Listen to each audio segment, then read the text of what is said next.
Hey guys, we're going to get started. We know we've got a few people struggling to get in, but the session is actually recorded. So those guys who are a little bit late jumping in, they can jump on and watch the recording back for the first 5 or 10 minutes that they miss.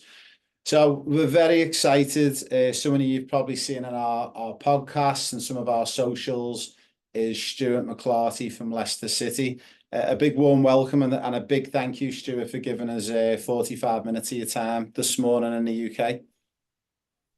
Yeah, no problem. Thanks, guys. I enjoyed the podcast, so I'm sure I'm going to get some good questions again today. Yeah, we've got some really, really good ones. So what we're going to do is to frame the next 45 minutes. We've got a couple of questions we're going to walk you through, Stu, and hopefully you can help us with some of the answers. And then we are going to open up to Q&A to some of our players. So for our mums and dads and players who've joined us online this evening in Australia and from further afield back in the UK and Europe, and I know we've got someone from the USA online tonight. If you've got any questions you would like to be asked, answered by Stuart, please drop them in the chat box for us in the comment box, and we'll try our best to get through as many as we can. We're very, very fortunate to have Stuart on with us this morning in the UK, but we've only got him for around about 45 minutes. So we will try our best to get through as many of these questions as we can. Some of the questions we're looking for, guys, is Stuart's area of expertise is in the academy system, working at a Category 1 club under the Premier League, guys. And we want you to try and maybe focus them questions in and around things like academy, development, maybe even questions around like nutrition, sports science, and what goes on behind the scenes of a professional football club like Leicester City. So again, a big thank you for joining us, Stuart. How's your week gone so far at Leicester City? Yeah, busy day, busy weeks. Lots going on, lots of sessions. We had a full day of our school release yesterday, so we had a busy day yesterday, and then we've got some cup games and some other bits and pieces going on tomorrow for the weekend. So yeah, normal week of being quite busy. Brilliant, mate. Now, the first one we're going to get to, and I think it was one that I was very privileged to come and see a few weeks ago, was speaking about that amazing training grounds at Leicester City. And one of the questions that we had given into us by one of the families who can't join us tonight was, do you think it's important to have sort of all the big expensive facility and the best balls and the best equipment, or do you think that's just an add-on? What's your opinion on that? I think it's the environment that matters the most. So what you class as an environment could be different. I think for us, it's about the environment that we create with the players, the environment we create with the parents. If you've got fancy balls or you've got standard balls, I don't think that really matters. I think the reasoning behind having what we have in the training ground is to enable our club to be, seen on a higher stage. So recruiting our first team players and buying players from other clubs is vital. So they needed to have a brand new training ground. Obviously, we expand, so we needed lots of pitches, we needed lots of things and to do the job. But I think the biggest thing is around environment and being able to engage with players, engage with parents, and creating memories. Obviously, it's nice to have opportunities, so we're able to use classrooms, we're able to use the different types of pitches. We have obviously cage pitches, we have full-size astroturfs, we have small-sided pitches, different sort of facilities like that. So that's useful, but you could probably still create a lot of that stuff with a shortened down version and a slightly less fancy training ground.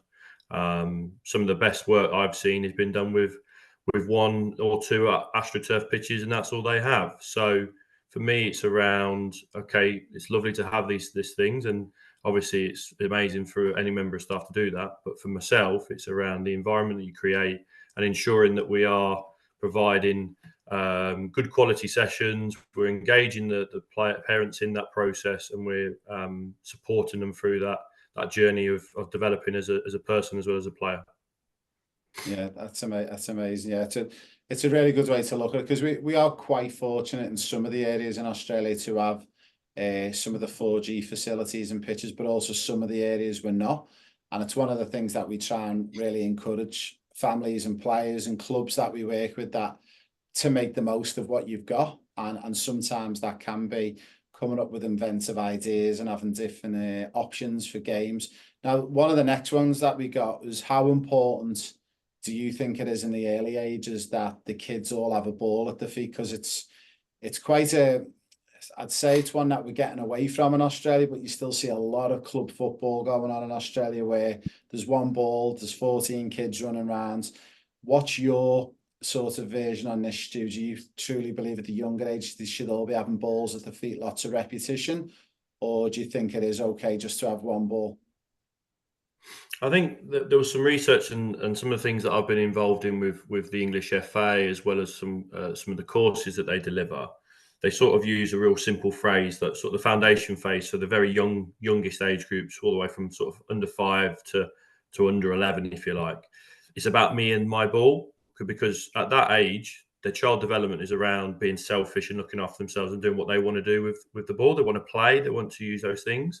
So yeah, without a doubt, they have to have the ball at their feet. They have to do those things, and they have to have a relationship with the ball and understand how the ball moves and how you can use the ball to manipulate the ball in different ways with both feet.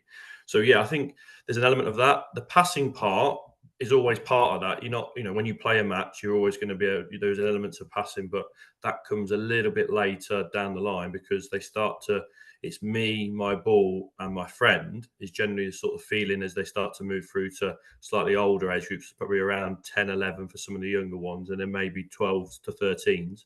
And then only when you get into 14s, 15s older, it becomes me, my ball, and my friends and my team. And it's that collective nature. So children of the youngest ages in the foundation phase are quite selfish and are about, them having the fun. So we at Leicester City try and avoid as much queuing or waiting to play as we possibly can. So we try to give them all a ball, or we try and do me and a ball, two people or with a ball, and we're then manipulating, or we're sharing. So a lot of the stuff that we do is very limited, and the number of players to ball ratio.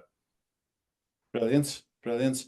Now, one of the next ones I've got 2 more to go before we will have a quick chat about your background. I know we covered a bit of it in the podcast, but one of the next ones was in and around the focus on small-sided games and pitch sizes, and it's quite a contentious one in Australia, because we still can have 11 and 12-year-olds on full field pitches, and it's hard for them. What's your personal take on it, and what have you been taught over the years working at Leicester? Interestingly, when I was 9, 10, 11 years old, I'm now 35. I don't look it, I know, thanks. But, 9 to 10, 11 years old. But I played 11v11 on a full-size pitch, and that was the norm. But we sort of realised very quickly that that isn't the norm. That isn't right. Why is a 9-year-old playing the same type of game as an adult? And we have to make the version simpler and more enjoyable for those younger players. So we did a little bit of research at Leicester, and I did a little bit of research as part of one of my courses around like small-sided formats and what you get. And ultimately, you're getting 200, 300% more touches of a ball, because you've carved the team from 11v11 to 5v5. So just that technical return on its own surely is the right thing, let alone the factors around enjoyment and what you can gain. Yes, there is a progressiveness around, yes, we are looking to get towards the 11 versus 11 game and playing on full-size pitches. But as an example, next Sunday, not this Sunday, Sunday after, the FA are coming to do a work with us with our 13s, 14s alongside Chelsea, West Ham and Derby, and we're covering an 11v11 pitch with 3v3 pitches, and that's at 13-year-old players. So it's around what returns you're going to get for those things. So you're going to get lots of twisting and turning. You're going to get lots of more involvement. You're probably going to have a little bit more of it's going to be harder physically from a fitness point of view with 3 versus 3. You're going to get thousands more touches than you would if you were playing 11v11. And the idea is that you're just trying to provide a variety. So for me, it's a case of there will be times when you want to play 11v11, but what about if you splitted that into 3 games of 3v3s or 4v4s? You'll get much more enjoyment and more smiles on people's faces. They get more shots, they get more passes, they get more opportunities to defend, the goalkeepers get more things to do. It's so demoralizing to watch a goalkeeper of 9, 10 years, 11 years old to be in a goal of a full-size goal, and he's not been able to save anything. Well, of course not, because he's playing in an adult goal. So for myself, and I think for everyone, like, that's the learning that we had probably 20 years ago, and a realization. You look at Germany now, they've gone even lower. Like, they're going 2 versus 2, 4 versus 4, and building it, and not even really hitting to 11v11 until 13-14. I'll give an example. At under 13s, we probably play 30% of our football or match minutes are of a smaller format.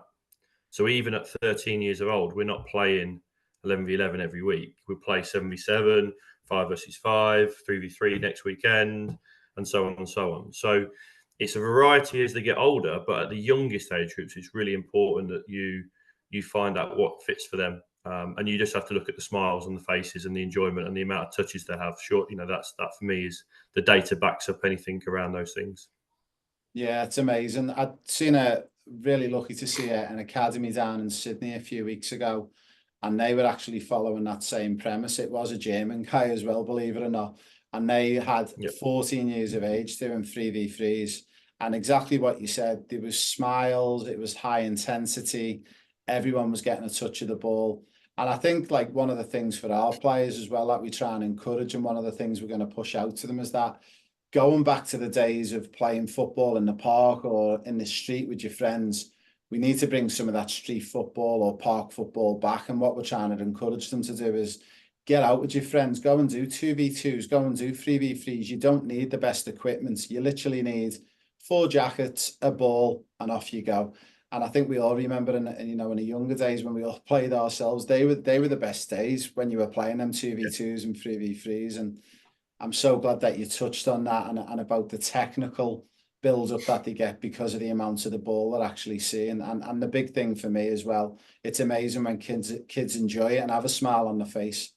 It tends to kick on.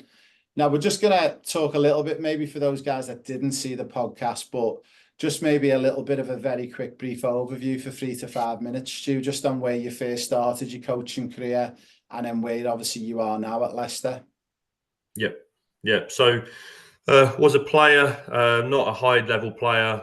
Got injured quite early on, but I was sort of leaving school around 16. Decided that I wanted to broaden my horizons within football. Did the level 1 badge whenever the youngest possible age I could do it in England. Then I did level 2 at 18.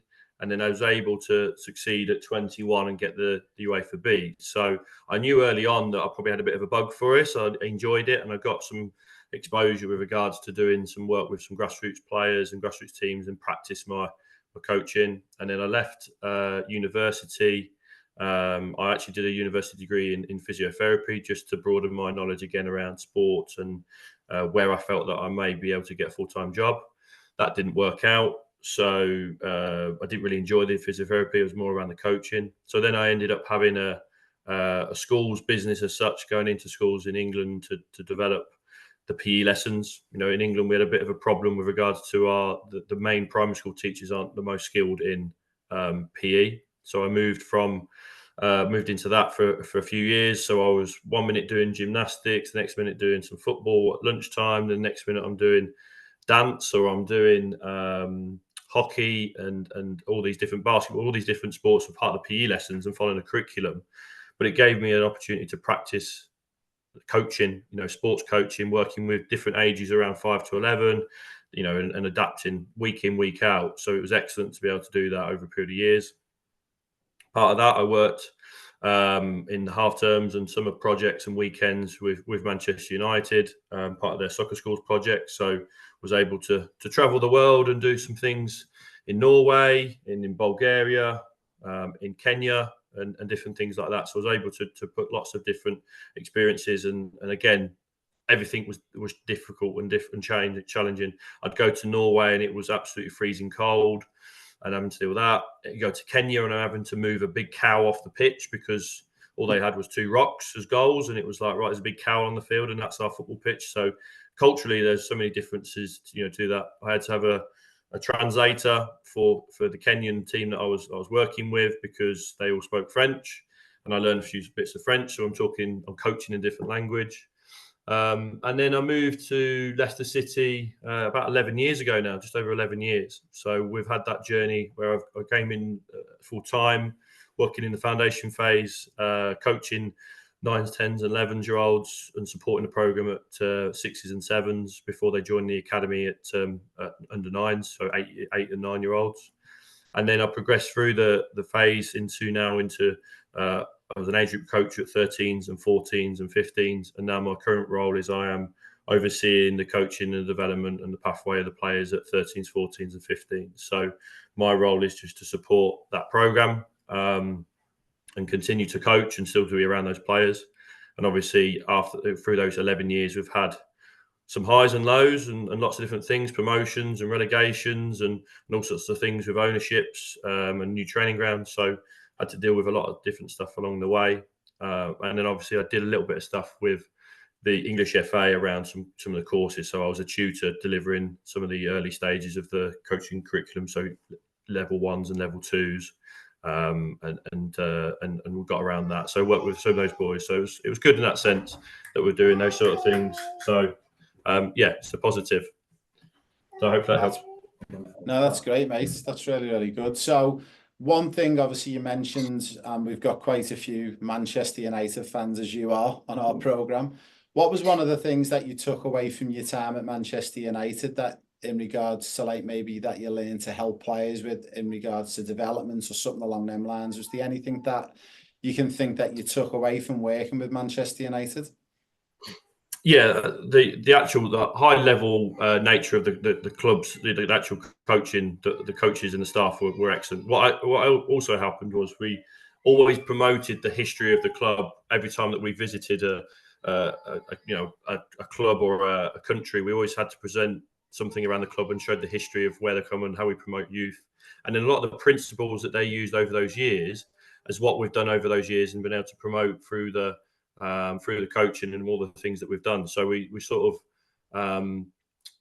the guidelines and the gifts and things like that. So we talked a lot about that with the staff, with the parents and the players around, what you're doing today is what the class of 92 did when they were younger and these sort of things. And it was just sort of principles that they had around game-based coaching, working with individuals, following role models and looking at what they do and assessing that criteria. So some of the things was like, right, we're going to do passing like Michael Carrick or Paul Scholes. So I remember doing a session at Carrington where, I was doing a session around Michael Carrick and talking about the type of things he did. And Michael Carrick then turns up and joins the session for the players. So obviously amazing opportunity for those guys. But I was like, Michael, can you just tell them what I just said? Is that about right, what I just said? And we had a bit of a laugh and he then spoke to the boys. And ultimately it was about them enjoying that. But again, it come back to some of the formats around playing the game, experiencing, trying different things, experimenting and having their own sort of style. But it was, clear and concise and some real sort of good child development and youth development in football principles. Phenomenal. Now, before we open it up to the Q&A, I'm just going to remind everyone, guys, if you drop a question into the chat box, we will go through those questions. I've seen there's one or two gone in there, but if you want to drop some in, please feel free to do so. And we'll open up them questions to Stuart in a few minutes. Now, one of the big things we wanted to speak to you about as well and get your take on it is the rise of the girls in the women's game, because we have quite a few girls in our programme. Is that something more so in England? I mean, I couldn't believe it when I went back to England a few weeks ago to see not only Liverpool's training facility for the women's is now at Melwood, but also Leicester City's is as well at their old training grounds. Is it a surprise to you that the women's is getting so big and it's so successful now? No, I think for me, it's now what's happened is the success has come through the national team doing so well in the cup competition, so the Euros and the World Cup recently. And what it has done is it started to bring is obviously a real sort of love of the game and that's promoting, and they're still trying to promote the women's game as much as they possibly can. It's on TV much more.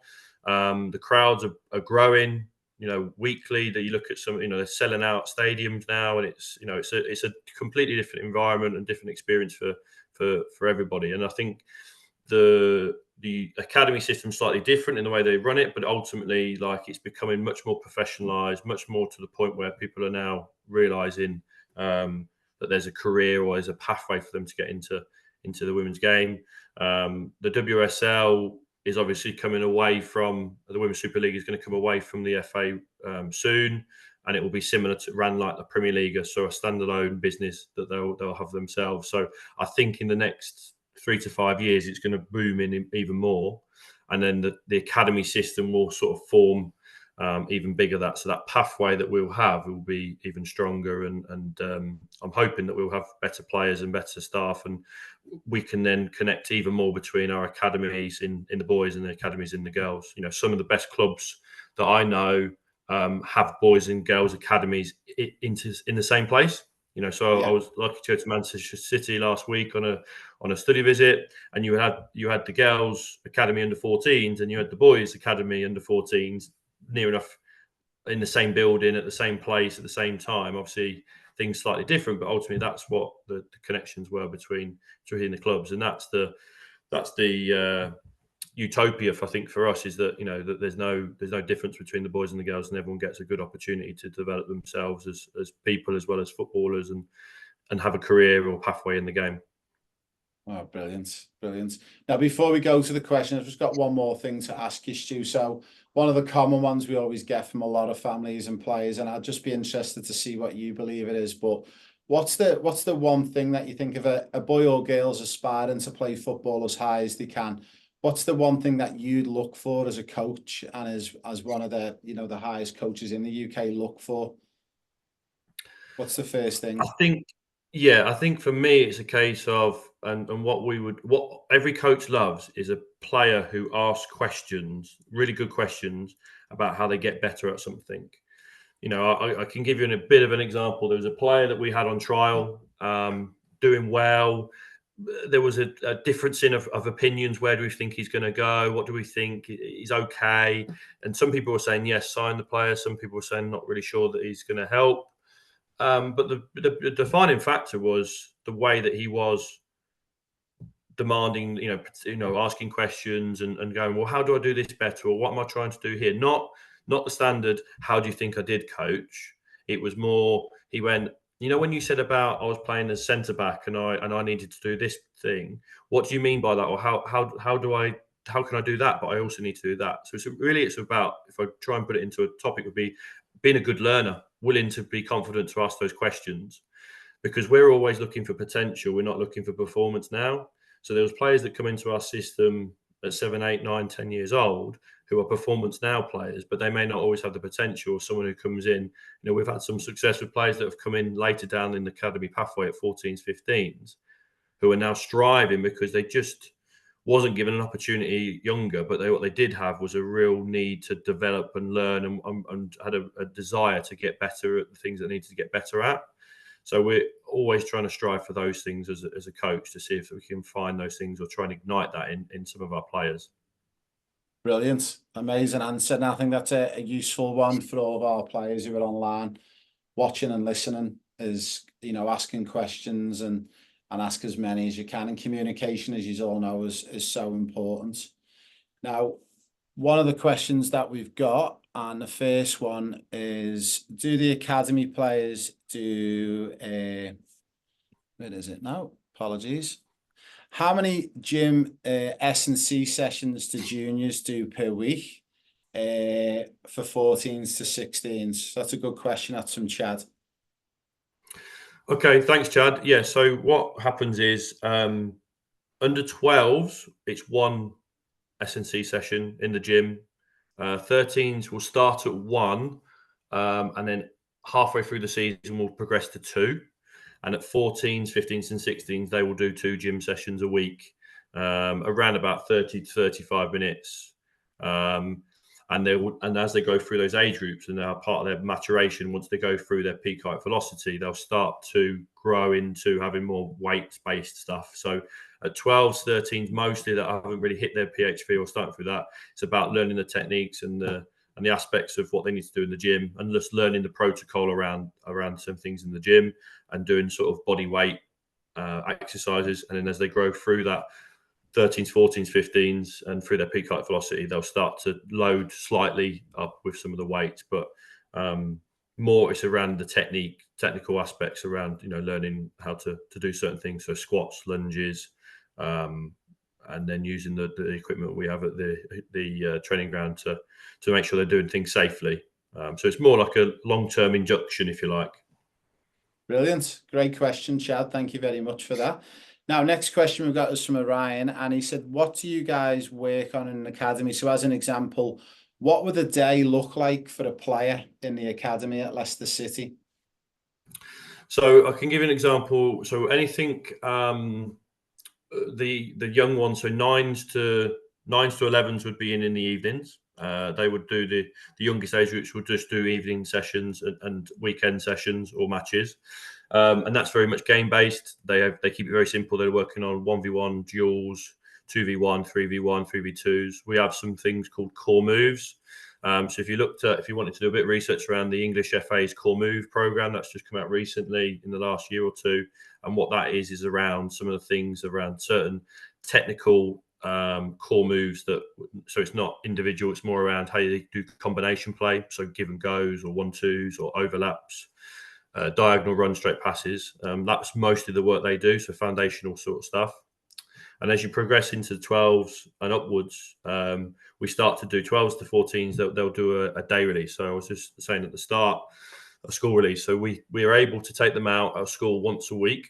So we bring them in at 8:30 in the morning, or they come in from 8:30 in the morning. We have to get the agreement from the parents and the agreement from the school, and we have to do obviously the agreement with the club, which is fine. Everyone signs that form. They come in at 8:30, and they'll be doing S&C session, so they'll do a gym session. They might do a little bit of on-pitch sports science work, so that might be around some cross-stepping to sprint. It might be some body weight sort of jumps and working on things there. It could be some core stability. It could be some prehab sort of rehabilitation work. Then they'll go into a session, so they'll do about an hour and a half, hour and 45-minute session. Some football things there. Then we'll have we have access to some psychologists, so we might do a topic around showing more confidence when the team are losing, more around communication. It might be around emotional control, dealing with mistakes. How do you deal with it when you make a mistake? So there might be some workshops where they can do it practically or in a classroom. They'll have an analysis session as well. So the coach will create some clips with the analyst on site, who then can look at some things individually. That might be a core group of players, so it might just be the midfielders, it might be the strikers, it might be individually. We have a computer suite where the boys can go onto a system called Huddle, and they can watch back their games and code up and look and sort of clip up the best things they did from their individual learning plan, so we can use that stuff. They'll have some lunch, so we'll sit in the restaurant where the first team staff and the players are. So Ray's been there, so he knows what that looks like and how we engage the players with the first team.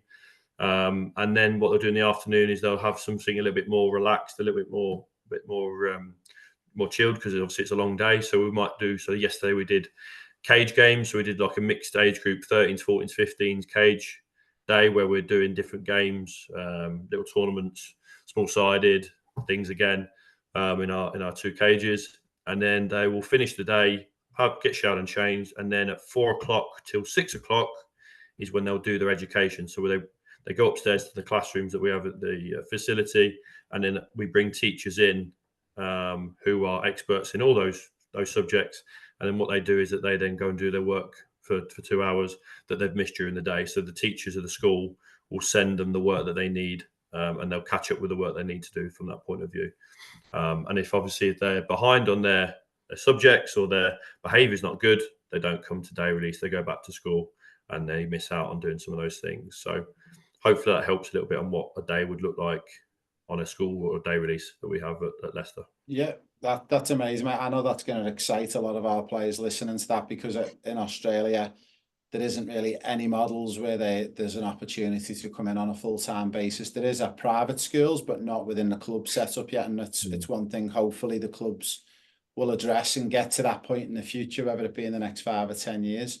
The next question we've got is from Jake Watson Roddy, and Jake, I know for a fact, is a goalkeeper. Good question, Jake. So Do the academy players do any sort of types of like intolerance testing or DNA testing to check for foods? And what do you guys do in regards to nutrition and food for the players at the club? Yeah, good question, Jake. We don't do anything around intolerance or DNA testing at all with regards to food allergies.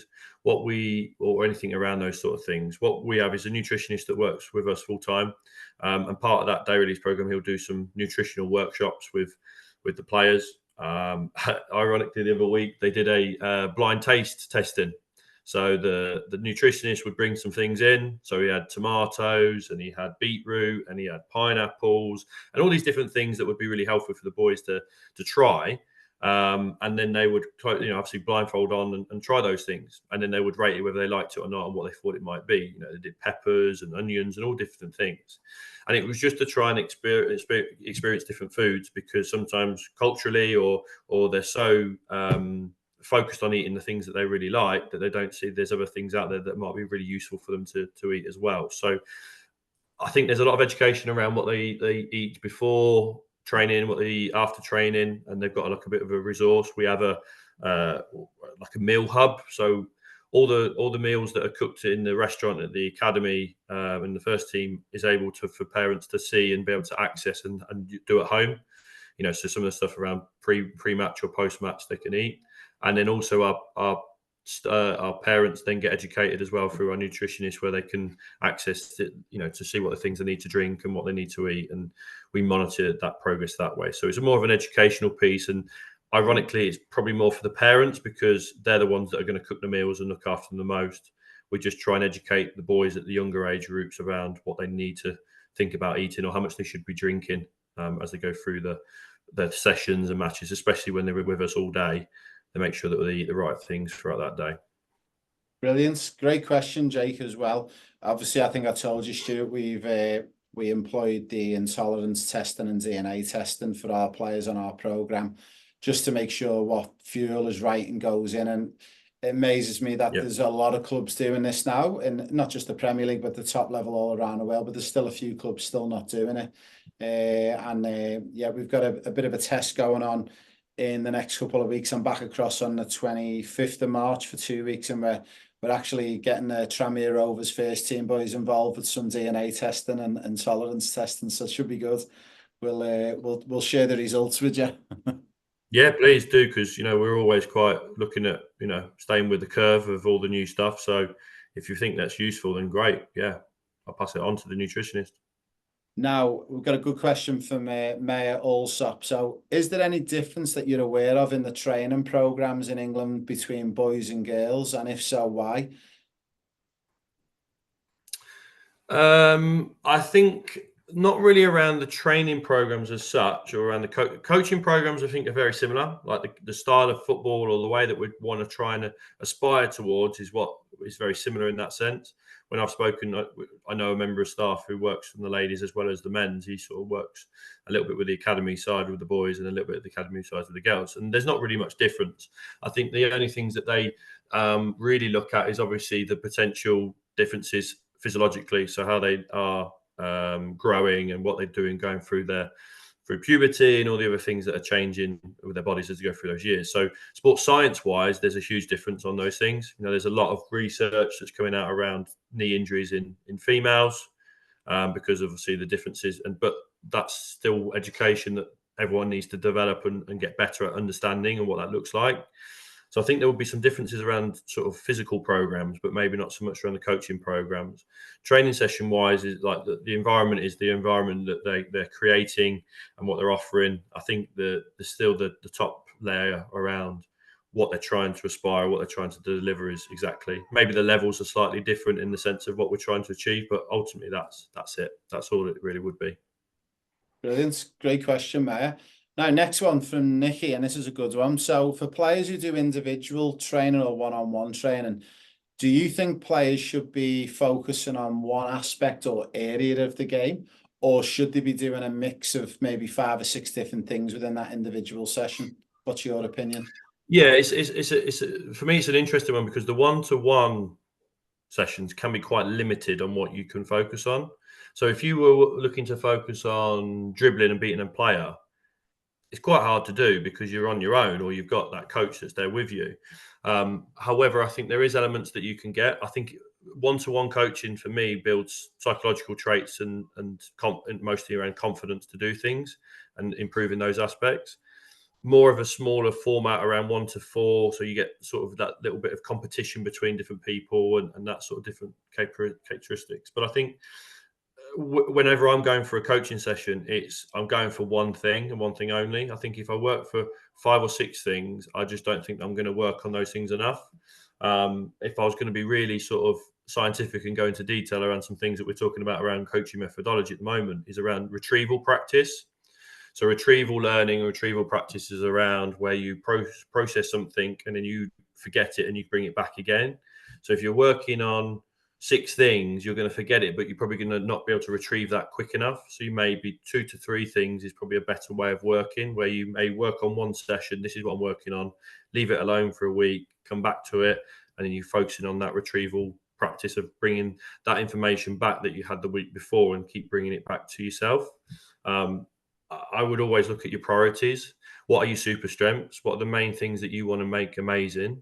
You know, what are the things that are going to get you to be the best player? Like, I can tell you players that have played in our first team that weren't great at certain things, but they were absolutely amazing and well known for the things that they were at. So it's not about trying to work on everything and just being a really good player generally across the board. You know, it's a jack of all trades and a master of none. It's about what's the one thing that's going to make you be the best player that you can be. What's your style? What's your character? What's your personality? What's your thing that's going to get you to do? But you still have to be at a competent level, if you like, at the things that may not be your strengths. I've seen players who are under 8s, 9s, 10s. I've seen the journey now. I've seen them at 21.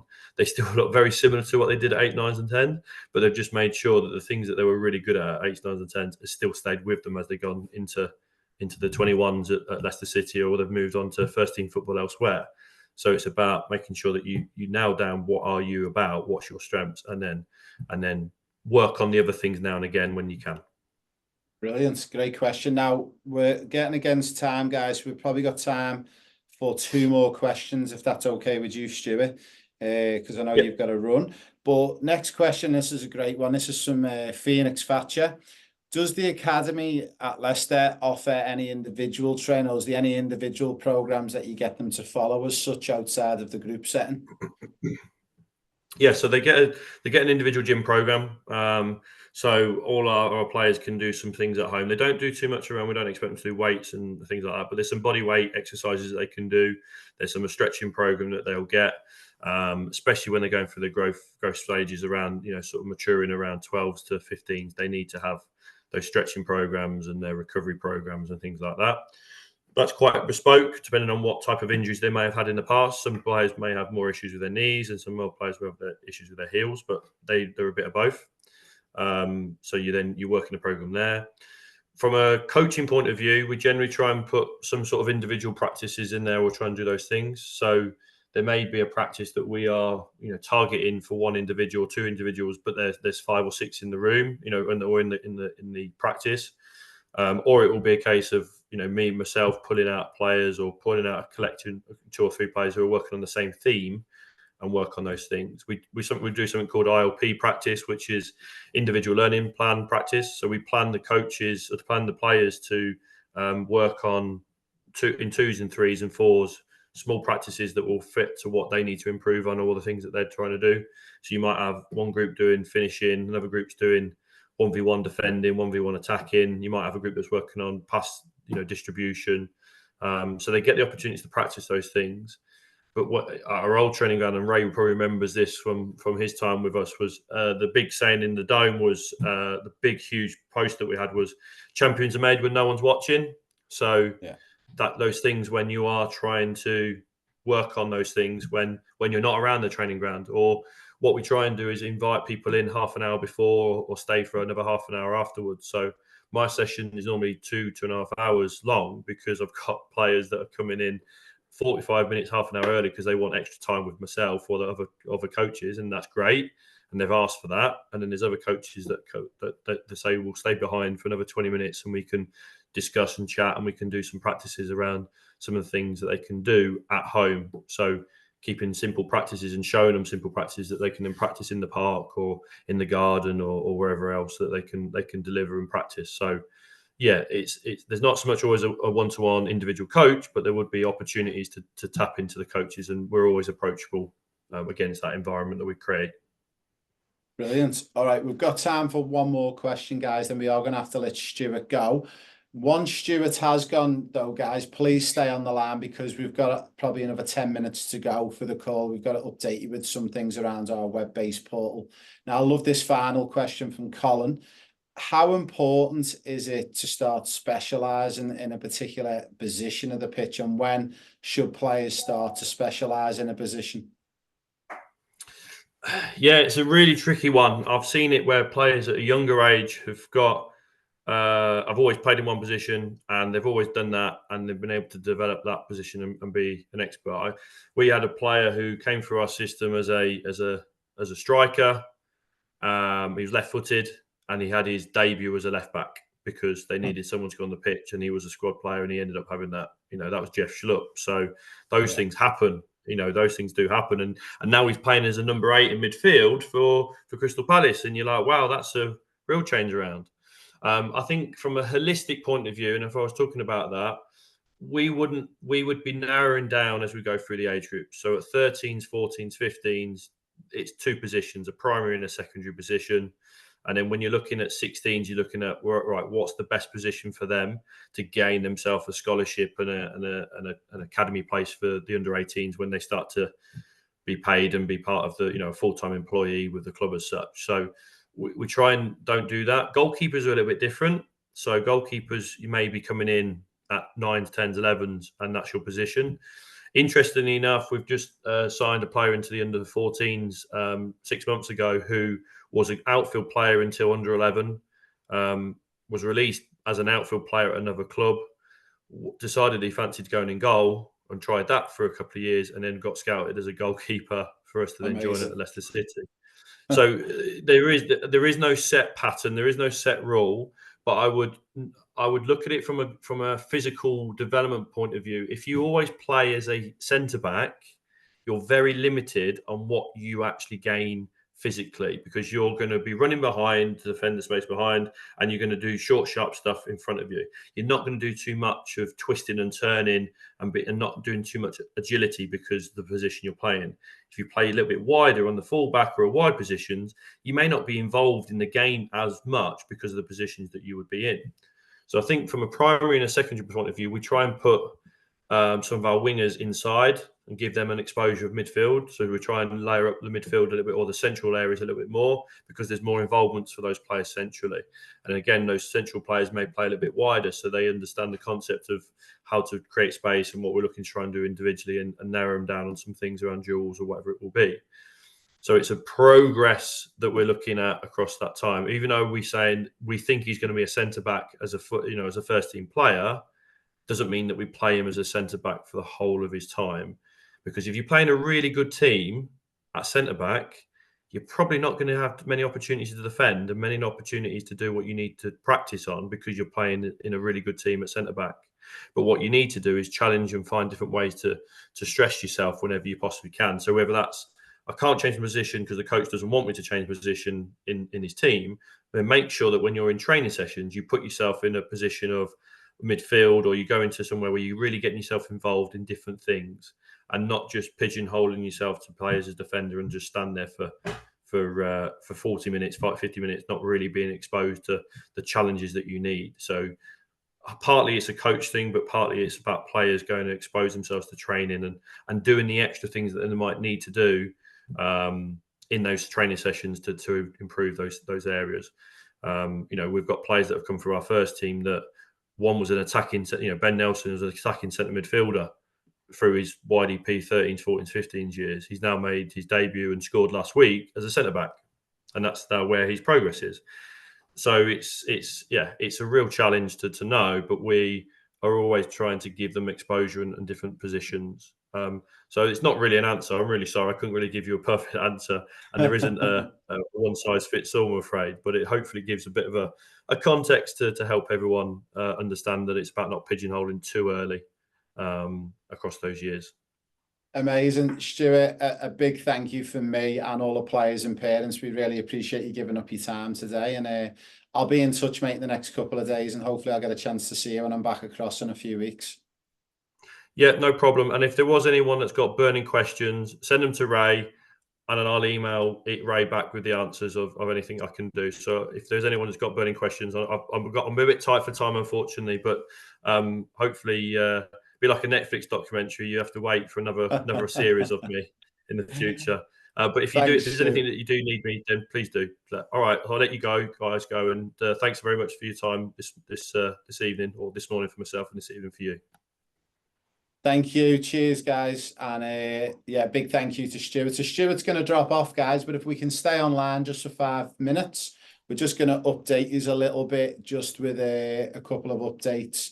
So a big thank you for everyone who's been joining us on the program for the past couple of months. And we finally went live with our web-based portal this week. So for those guys who've got the log on and they've been connecting in, thank you for logging on and having a look and starting to look at your objectives. We are going to do a little bit of a Q&A session around the web-based portal to help some of you who might be struggling to use it and move around.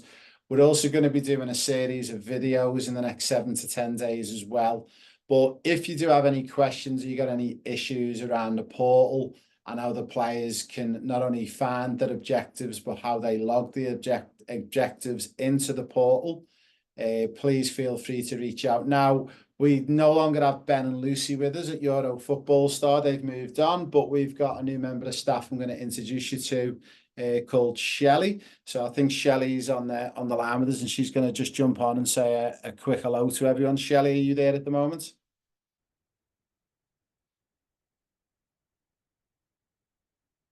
Yep. Hi, Shelley. And you'll probably notice, guys, we've got Maya in the background. So Maya is actually Shelley's daughter. She's actually part of the Pro Player Pathway as well. So, guys, I just wanted to introduce Shelley. So she's an integral part of the Triple P program. We've also got an extra member of staff joining us on the 1st of June. So we're getting bigger and bigger every week. And the reason why we're doing that is to try and better serve all of you guys as players and families. And now that we've got the web-based portal in place, we've got complete confidence that the program's going to move onwards and upwards. Now, just one of the other things we wanted to touch base with, and you will be speaking to Shelley about this in the office in the next couple of weeks. We are going to be giving out invitations for players who would like to go on trial to the UK in January with us. So if you're one of the players who've recently been on trials to the UK, a big congratulations. We had players who got signed by Stephen Gerrard's academy, by Tranmere Rovers Football Club, which is a professional club.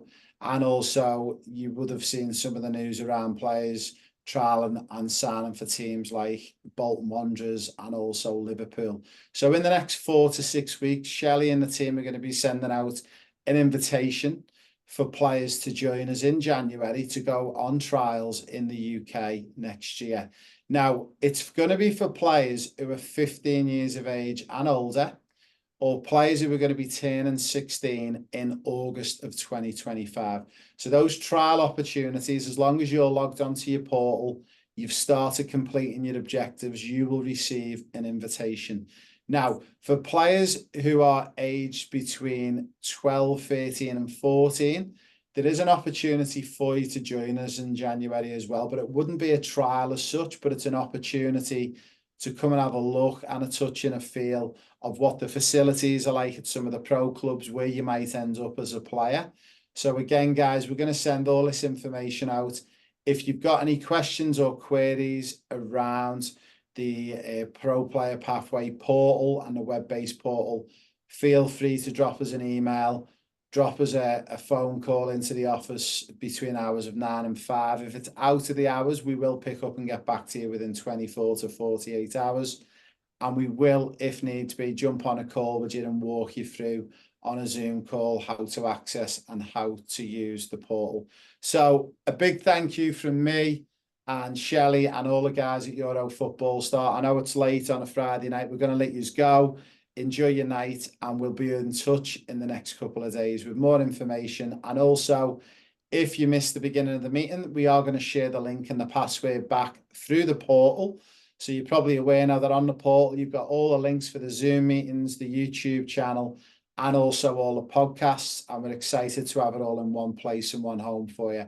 So enjoy the weekend, guys. And a big thank you to Shelley and Maya for coming on and saying hello. No worries. See you guys. Have a great weekend.